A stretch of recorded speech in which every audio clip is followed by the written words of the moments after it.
దేశకాండము 6వ అధ్యాయము. నీవును నీ కుమారుడును నీ కుమారుని కుమారుడును నీ దేవుడైన యెహోవాకు భయపడి నేను నీకు ఆజ్ఞాపించు ఆయన కట్టడలన్నీయు ఆజ్ఞలన్నీయు నీ జీవిత దినములన్నిటను గైకొనుచు నీవు దీర్ఘాయుష్మంతుడవగునట్లు మీరు స్వాధీనపరచుకొనుటకు ఏరు దాటి వెళ్ళుచున్న దేశమందు మీరు జరుపుకొనుటకు మీకు బోధింపవలనని మీ దేవుడైన యెహోవా ఆజ్ఞాపించిన ధర్మం అంతయు అనగా కట్టడలు విధులు ఇవే. కాబట్టి ఇశ్రాయేలు నీ పితరుల దేవుడైన యెహోవా నీతో చెప్పిన ప్రకారం పాలుతేనెలు ప్రవహించు దేశంలో మేలు కలిగి బహుగా అభివృద్ధి నొందినట్లు నీవు వాటిని విని అనుసరించి నడుచుకొనవలెను.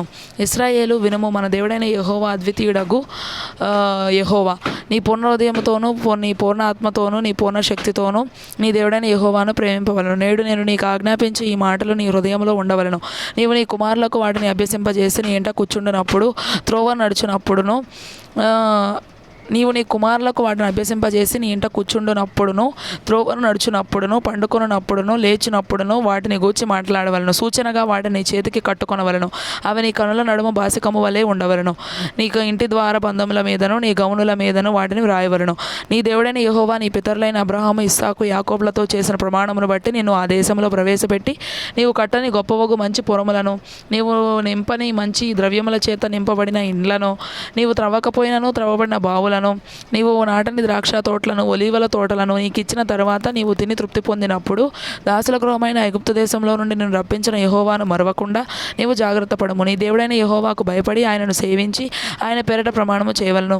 మీరు ఇతర దేవతలను అనగా మీ చుట్టూనున్న జనముల దేవతలను సేవింపకూడదు.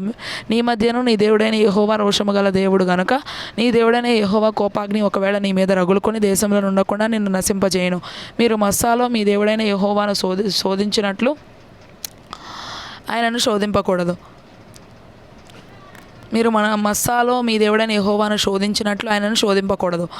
మీ దేవుడైన యెహోవా ఆజ్ఞలను అనగా ఆయన నీకు నియమించిన శాసనములను కట్టడలను జాగ్రత్తగా ఆచరింపవలను. నీకు మేలు కలుగునట్లును నీ ఎదుట నుండి నీ సమస్త శత్రువులను వెళ్ళగొట్టదనని యెహోవా చెప్పిన ప్రకారము నీ పితరులతో ప్రమాణం చేసిన ఆ మంచి దేశంలో నీవు ప్రవేశించి దాన్ని స్వాధీనపరచుకొనున్నట్లును నీవు యెహోవా దృష్టికి యథార్థమైనదియు ఉత్తమమైనదియు చేయవలను.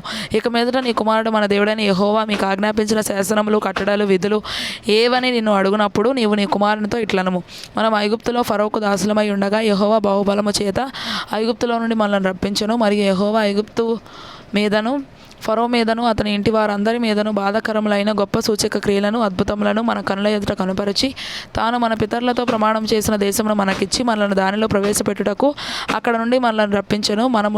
మనకు నిత్యము మేలు కలుగుటకై యెహోవా నేటి వలె మనల్ని బ్రతికించున్నట్లు మన దేవుడైన యెహోవాకు భయపడి ఈ కట్టడలను అన్నిటినీ గైకొనవలనని మనకు ఆజ్ఞాపించను. మన దేవుడైన యెహోవా మనకు ఆజ్ఞాపించినట్లు ఆయన సన్నిధిని ఈ సమస్తమైన ఆజ్ఞలను అనుసరించి మనము నడుచుకున్నప్పుడు మనకు నీతి కలుగును.